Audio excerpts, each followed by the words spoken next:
On est la première grande ville de France à être une ville fleur d'or, une ville de plus de 200 000 habitants, ça n'est jamais arrivé. Donc évidemment, pour la ville, c'est une vraie marque de reconnaissance. C'est aussi une reconnaissance politique, je dirais, puisque ce sont nos ambitions politiques que nous portons aussi à travers ces parcs et jardins et tout ce végétal dans la ville de Nantes.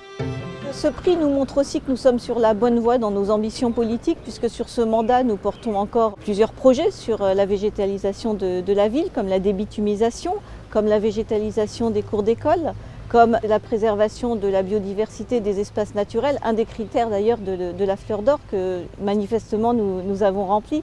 Donc mettre Nantes dans un jardin plutôt qu'un jardin dans Nantes, c'est notre ambition politique.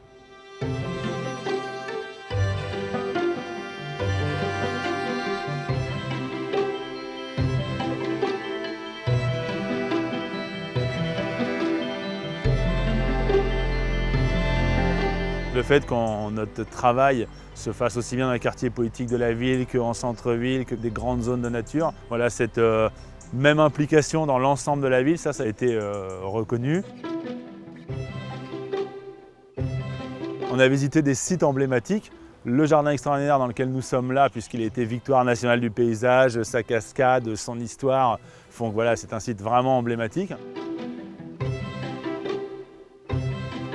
On a visité avec le jury le jardin des plantes pour sa culture intégrée dans le jardin.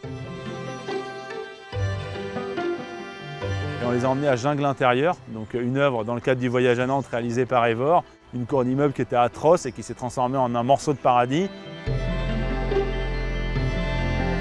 Le cimetière-parc, on a une particularité à Nantes d'avoir un cimetière qui est constitué de la plus grande collection d'arbres et d'arbustes de France.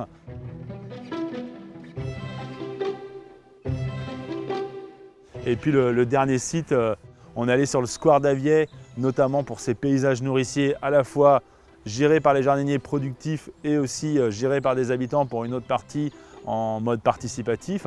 Les paysages nourriciers, ça a été mis en place pendant le premier confinement pour planter des légumes dans la ville de Nantes qui sont distribués par des associations aux familles les plus démunies. Oui, évidemment, il y a une fierté, une joie, j'avais presque dit plus tôt. Et puis pour les 500 agents, c'est une marque de reconnaissance. Là, on est vraiment la fleur d'or, c'est toute catégorie confondue, le Graal du Graal.